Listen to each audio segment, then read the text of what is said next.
जय माता दी दोस्तों, कैसे हैं आप सभी। दोस्तों बात कर रहे हैं सावन शिवरात्रि की पूजा विधि क्या रहेगी, शुभ तिथि क्या है, जलाभिषेक का शुभ मुहूर्त क्या रहेगा, क्या इसका महत्व है और कथा विधि की भी चर्चा करेंगे। तो संपूर्ण चर्चा रहेगी। तो 2020 की सावन शिवरात्रि 20 जुलाई दिन रविवार को रहेगी। सावन माह की कृष्ण पक्ष की चतुर्दशी तिथि को शिवरात्रि का पर्व मनाया जाता है। हर साल बड़े ही हर्षोल्लास के साथ ये पर्व मनाया जाता है। कावड़ यात्रा भी होती है, हर तरफ शिव के जयकारे सुनाई देते हैं। लेकिन इस वर्ष इस महामारी की वजह से, इस कोरोना काल की वजह से कावड़ यात्रा भी स्थगित कर दी गई है, तो कावड़ यात्रा भी नहीं रहेगी। लेकिन देवों के देव महादेव भगवान शिव जल्द ही प्रसन्न होने वाले महादेव हैं। बल्कि एक लोटा जल चढ़ाने से भी भगवान शिव प्रसन्न हो जाते हैं और भक्तों को आशीर्वाद प्रदान करते हैं, उनके कष्टों का निवारण करते हैं। पूरा ही सावन माह भगवान शिव का प्रिय माह है और सावन माह का हर दिन और हर तिथि भगवान की प्रिय तिथि है। शिव भक्त इस दिन व्रत भी रखते हैं महाशिवरात्रि पर। धार्मिक मान्यताओं के अनुसार सावन की शिवरात्रि का बहुत ही अधिक महत्व होता है, क्योंकि इस व्रत को रखने वालों के भगवान शिव का पूजन पूरे मन और श्रद्धा भाव से करने से सारे कष्ट दूर हो जाते हैं।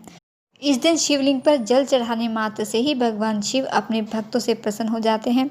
भक्तों पर उनकी कृपा बरसती है, मन वांछित मुराद पूरी होती है, क्योंकि भगवान शिव बहुत ही जल्द प्रसन्न होने वाले देव हैं। वैसे तो हर माह कृष्ण पक्ष की चतुर्दशी तिथि को शिवरात्रि आती है, लेकिन सावन की शिवरात्रि का बहुत ही अधिक महत्व होता है, क्योंकि सावन शिव का महीना है। इसलिए इस माह में पड़ने वाला हर दिन, हर त्यौहार शिव पूजा के लिए बहुत ही खास होता है। धार्मिक मान्यताओं के अनुसार सावन शिवरात्रि का व्रत कुंवारी कन्याओं के लिए बहुत ही श्रेष्ठ माना गया है। ये व्रत करने से उन्हें मनचाहा वर मिलता है और इसके अलावा संतान से संबंधित चिंता शिव आराधना से दूर हो जाती है। तो सावन शिवरात्रि की शुभ तिथि और शुभ मुहूर्त क्या रहेगा पूजा का, ये जान लेते हैं। चतुर्दशी तिथि प्रारंभ होगी 20 जुलाई को सुबह 12:10 से और समाप्त होगी 20 जुलाई को ही रात को 12:10 पर ही। निश्चित काल की पूजा का समय रहेगा 20 जुलाई रात 12:07 से 12:10 पर और पारण का समय रहेगा 21 जुलाई सुबह 5:36 से। तो पूजा विधि क्या रहेगी ये जान लेते हैं। तो पूजा के लिए आप शिवरात्रि के दिन सुबह जल्दी उठकर स्नान आदि करें, साफ स्वच्छ वस्त्र पहने और अगर व्रत रखते हैं तो व्रत का संकल्प लें। संभव है तो मंदिर जाकर या फिर घर पर रहकर ही भगवान शिव का पूजन करें। और पूजा के लिए आप दूध, दही, शहद, घी, चीनी, इत्र, गंगाजल, चंदन, केसर और भांग, धतूरा, बेलपत्र जरूर अर्पित करें भगवान शिव को। इन चीज़ों से भगवान शिव का अभिषेक करें और सफ़ेद चंदन से भगवान शिव को तिलक करें और धूप दीप जलाएं और भगवान शिव को सफ़ेद फूल अर्पित करें और कथा का श्रवण भी ज़रूर करें। कथा के बाद आरती करें और सबसे पहले भगवान गणेश जी की आरती करें, इसके बाद फिर भगवान शिव की आरती करें। इसके अलावा भगवान शिव को काले तिल चढ़ाने से भी संपूर्ण पापों का नाश होता है। मनचाहा वर पाने के लिए चने की दाल का भोग लगाया जाता है। तो अगर इस समय विवाह बाधाएं हैं किसी के भी जीवन में, तो भगवान शिव के सावन शिवरात्रि का व्रत जरूर करें, आपको अवश्य ही लाभ होगा। भगवान शिव की पूरे विधि विधान से श्रद्धा भाव से उनका पूजन करें। और जलाभिषेक का उत्तम समय क्या रहेगा ये भी जान लेते हैं। सुबह 5:40 से 8:25 तक और शाम के समय 7:28 से 9:30 तक और इसके बाद रात्रि 9:30 से रात्रि 11:33 तक रहेगा। और सावन शिवरात्रि की कथा भी जान लेते हैं क्या रहेगी कथा विधि, कि इस दिन कथा का भी बहुत ही विशेष महत्व है, तो कथा का श्रवण भी ज़रूर करना चाहिए। तो शिवरात्रि की कथा इस प्रकार से है। शिव पुराण के अनुसार एक चित्रभानु नाम का शिकारी हुआ करता था, जो कि जंगली जानवरों का शिकार करके अपने और अपने परिवार का भरण पोषण करता था। उस पर एक साहूकार का कर्ज चढ़ा हुआ था, जिसे वह समय पर चुका ना सका। इससे क्रोधित होकर साहूकार ने उसे बंदी बना लिया। चित्रभानु ने दिन भर भूखे प्यासे रहकर शिव का स्मरण किया और फिर शाम को साहूकार ने चित्रभानु को कर्ज चुकाने के लिए अगले दिन का समय देकर छोड़ दिया। तो अगले दिन चित्रभानु जंगल में शिकार करने निकल पड़ा। शिकार की तलाश में रात हो गई, जिसके बाद वह बेल के पेड़ पर चढ़कर रात बीतने का इंतजार करने लगा और उस बेल के पेड़ के नीचे शिवलिंग था। पेड़ पर बैठे चित्रभानु से अनजाने में बेलपत्र टूटकर उस शिवलिंग पर गिरने लगे।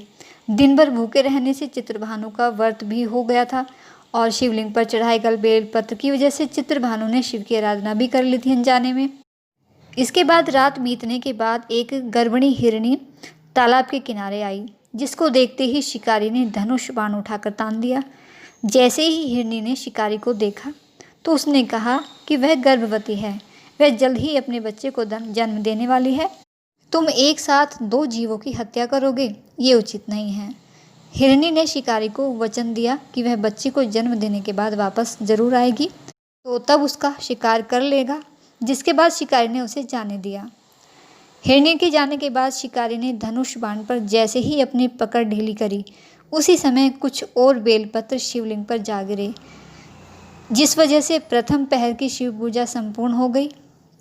इसके कुछ ही समय बाद एक और हिरणी वहां से गुजरी, जिससे खुश होकर शिकारी शिकार के लिए तैयार हो गया।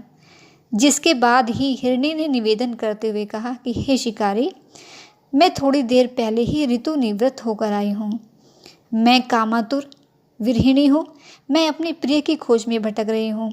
मैं अपने पति से मिलकर शीघ्र ही तुम्हारे पास आ जाऊंगी, तब मेरा शिकार कर लेना। जिसके बाद शिकारी ने उसे भी जाने दिया। कुछ ही देर में रात्रि का आखिरी पहर बीतने वाला था और शिकारी चित्रभानु शिकार न मिलने से चिंतित हो उठा। उसी समय चित्रभानु से कुछ और बेलपत्र शिवलिंग पर जा गिरी, जिससे कि दूसरे पहर की भी पूजा भी संपूर्ण हो गई। कुछ ही समय बाद एक और हिरणी अपने बच्चों के साथ वहां से गुजरी, तो उसको देखकर शिकारी ने शिकार करने का निर्णय कर लिया। तभी हिरणी ने कहा कि हे शिकारी, मैं अपने बच्चों को अब उनके पिता के हवाले करके जल्द ही लौट आऊंगी, कृपया मुझे इस समय ना मारो। इस पर चित्रभानु ने कहा कि मैं मूर्ख नहीं हूँ, मैं इससे पहले भी 2 शिकार छोड़ चुका हूँ। जिस पर हिरणी ने कहा कि मेरा विश्वास करो, मैं इनके पिता के पास इन्हें छोड़कर शीघ्र ही तुम्हारे पास आ जाऊंगी। जिस पर चित्रभानु ने उसे भी जाने दिया।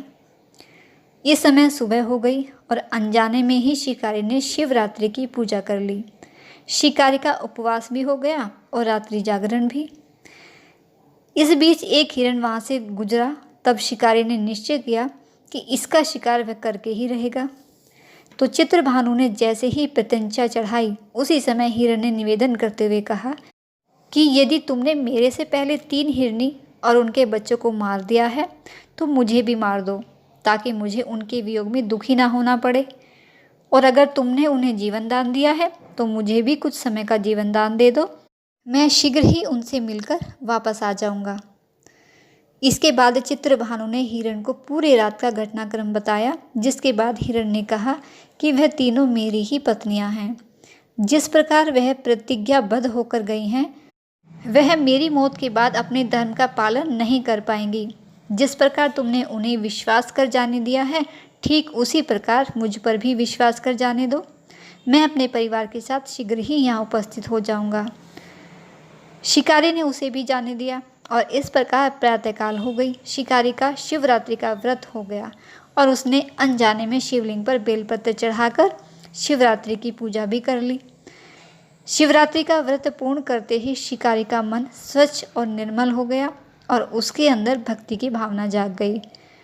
कुछ ही समय बाद हिरण अपने परिवार के साथ अपना वचन पूरा करने के लिए शिकारी के सामने आ गया।